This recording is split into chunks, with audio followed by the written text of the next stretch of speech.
abbaa manaa isheetiin namichi yeroo hundumaa karaa keenya darbu kun nama qulqullaa'aa nama waaqayyo akka ta'e beeka. Kanaaf bantii manaa irratti kutaa xinnoo isheen ijaarraaf isa keessa siree qoodduu gabatee qoodduu barcumaaf ibsaa'in keenyaaf inni yeroo gara keenya dhufu hundumaatti achi keessa buufachuu danda'a jette. Amoos 5 irratti gaafa haasa'u waaqayyo saba Israa'elitti gaafa haasa'u Gilgaliin nan barbaadinaa Bersheebaa nan barbaadinaa allafa sin jirtan iyyuu nan jiraa jedha. Iddoon kun Israa'el keessatti iddoo aarsaa ol kakaadha. Inni kun waan ijaarsi isaa qorqorroo ta'eef waaqayyo asin jiru jechuu hin dandeenyu. Inni sun immoo waan manni isaa dhagaa ta'eef waan miidiyaa qabu waan TV qabuuf achi jira jennee yaadna. Waaqayyo garuu mana kee iyyuu jira. Lafati jirtu iyyuu jira. Namni kadhataa lafa ol kaa barbaada osoo hin taane lafa gadi bu'aa sana ol kaasa.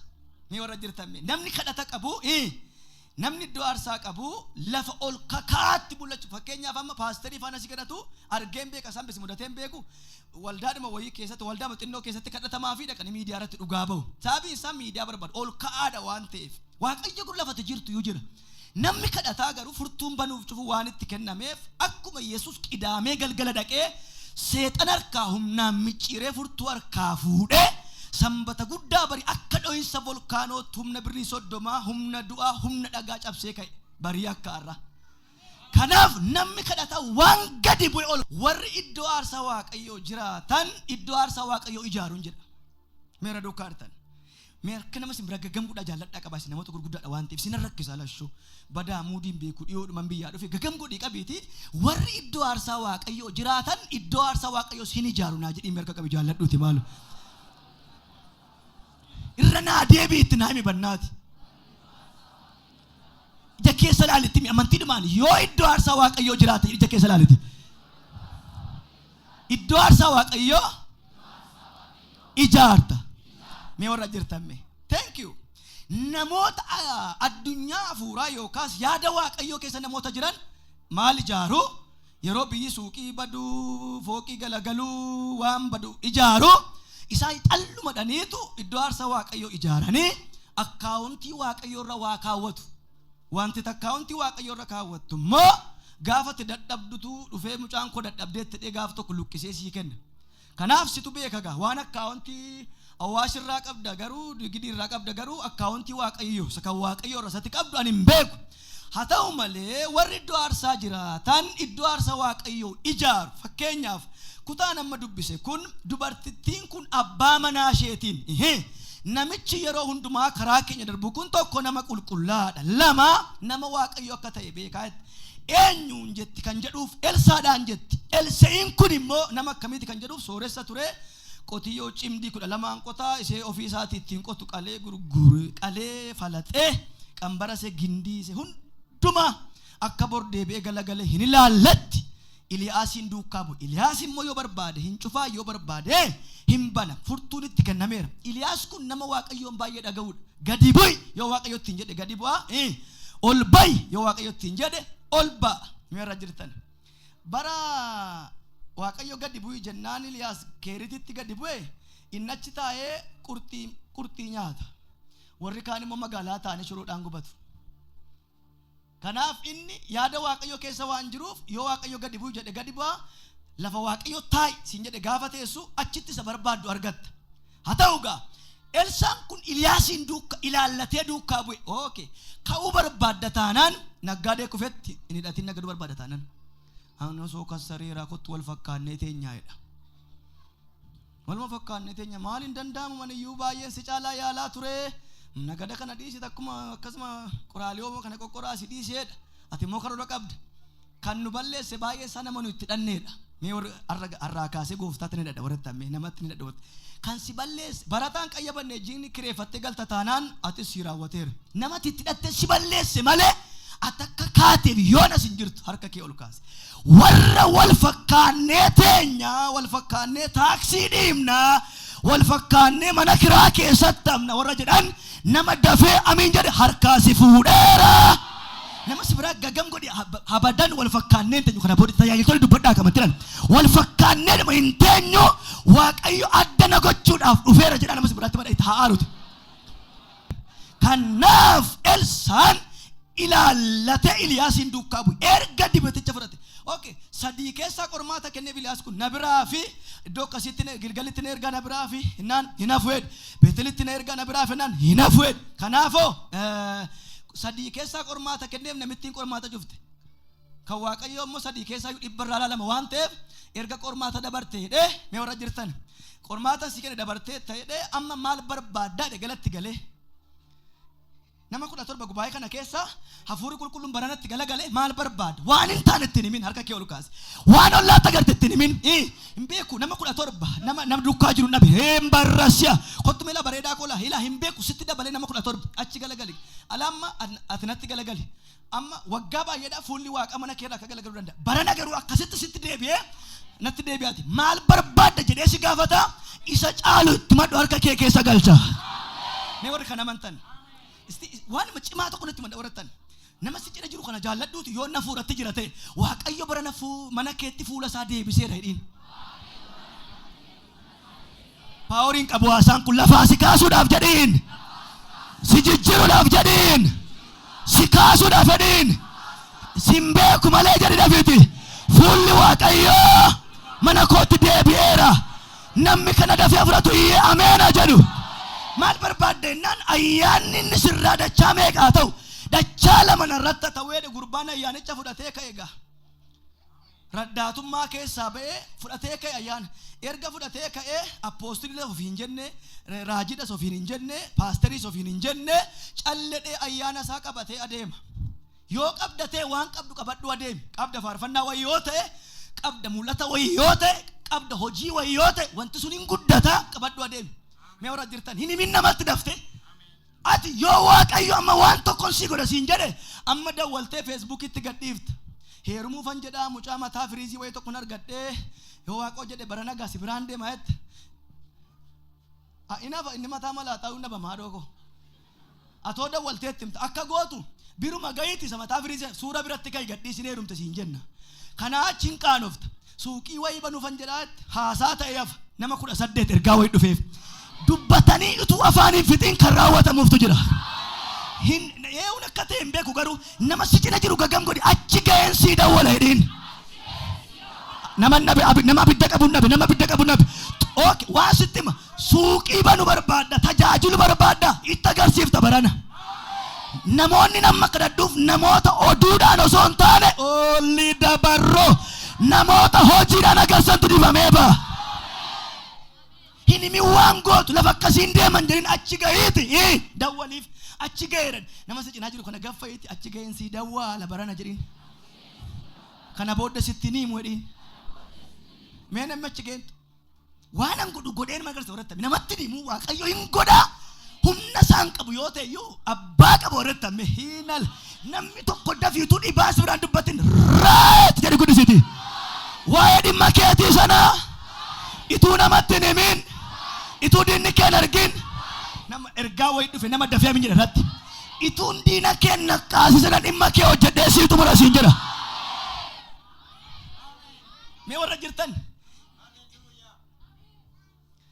akka jedhe Naahimiyaan yeroo nuyi giraawundii manichaa lafa keessaa baamne Sanbalaat faan hin haaranii hin eekkamanii hin baanbananiidha isa iyyuu keessa ba'ee maayedha waan jirattiin kun ijaarte kana wangoon guyyaa sadiitti eegeedhaan itti buute mi'a daraa Waaqayyo akkamitti wangoon eegeedhaan dhagaa walirraa kaafte hammam seexanni yerootti mul'ata kee hojjechuudhaaf kaatu sitti baacuu agarteetta ofitti hin qoosiin harka kee ol kaasi humna sasi keessaa fuudhu waraaneen baasa mana keeti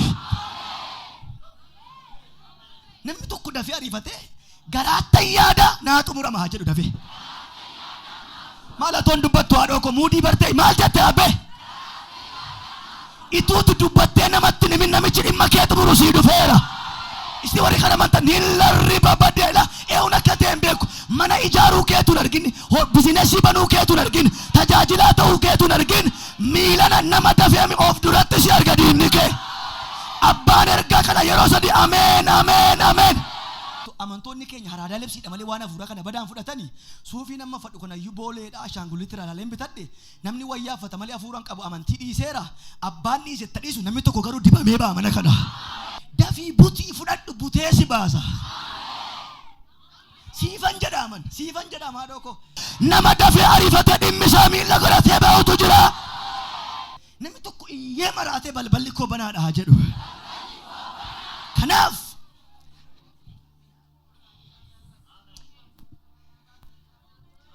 nama miraakiliin dinqiin tokko mana isaa galu jira. Hin shaakalteen malee araadaa taateen malee hin dhagaamaayi. Ayyaana Waaqayyoo kana waan garaa barta sitti fakkaate malee ituu ammayyuu jabaan dadhabaa ergatu na ergeera namni jijjiiramu jira.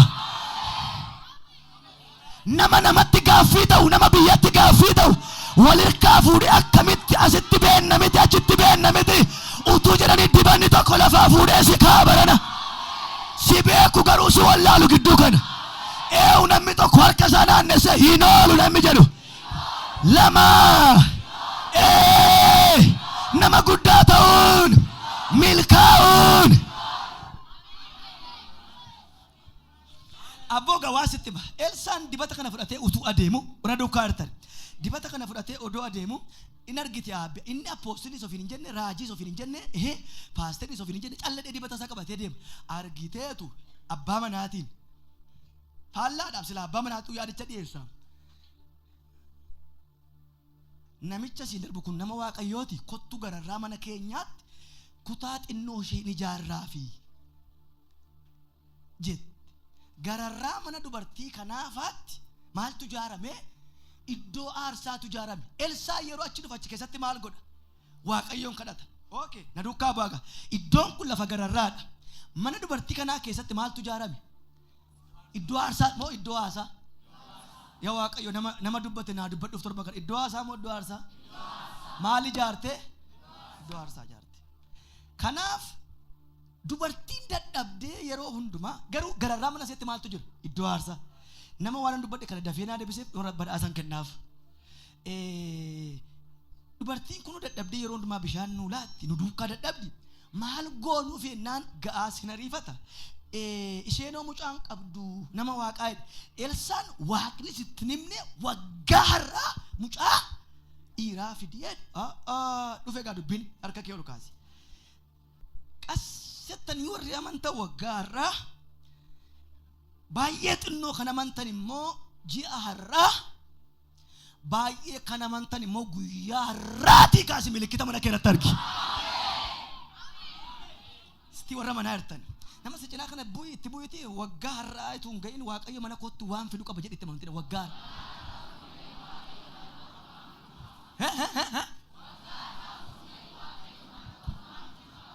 Warra iddoo aarsaa Waaqayyo ijaara Waaqayyo mana isaanii keessatti waan haaraa uumu jedha nama simbiraatiin. Warra iddoo aarsaa Waaqayyo ijaaranii jedhitti naami kottu galagalu ijoollee. Waaqayyo mana isaanii keessatti waa biqilchaa wayi latii wayi biqila waan maqaadhaatu wayi biqila dadaalli babadoo sebebe yoo namni itti naagalagalitti Waaqayyo waggaan kun utuu gahin mana kottu waa biqilchaa waan maqaan itti moggaa wayi tokkotu biqila itti miti bigam godhi qabe ituu maalin gahin waggaan irraa utuu gahin kan amantu immoo ji'a irraa utuu gahin buukii keerratti mana keerratti namni amantu yeroo tokko dafii rifadhu ajajameera jedhe gudisi lama isa dhumaaf warra iddoo aarsaa Waaqayyoo ijaaran warri iddoo aarsaa Waaqayyoo jiraatan iddoo aarsaa ijaaruun warra iddoo aarsaa Waaqayyoo ijaaran immoo mana isaanii keessatti waan maqaa moo gaafatu wayi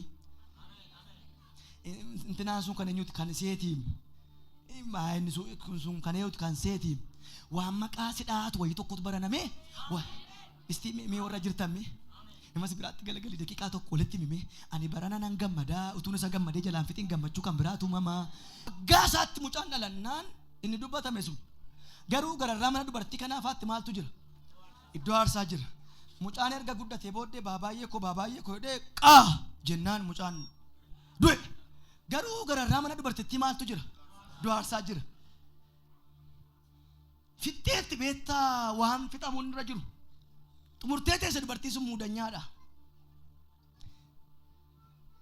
Achumaan abbaan manaa mucaa du'aatti erge tokko inni kun maal iddoo aarsaa gudeeda isheerra kan jiru mucaa akkamiiti mucaa du'aa. Sammuu see keessa amantii waan jiruuf mucaan koo hin ka'a jettee waan amantuuf iddoo aarsaa sanarra attee mucaa du'aa cibsite. Meera dukkaartan nan ka'attee yaaddumati nan ka'a nama guddaan jettee yaaddumati nanka nama jedheef naaka ifarra nama sibira jaalladhu hinkaata siin jedha waaqayyo lafatti namni sibira maalu aberka saqa bi jaalladhu dubbisi meetti marmiti waaqayyo konferaansi kana nama kan biraa miti suma kaasuudhaaf dhufe hinkaata siin jedha walumatti dhugaa waaqayyo walumatti maame si kaasuuf dhufe waaqayyo ati immoo waan ittiin kaatu sana yoo beette hinuma kaata ergaadha fudhadhu jedhti namni dafee fudhatu nankaa nama jedhume yaa waaqayyo nama nankaa jedhe naa kaasi thank you mee warra jirtan tokko maal argine warra dukkaarta warra sammuu nagaa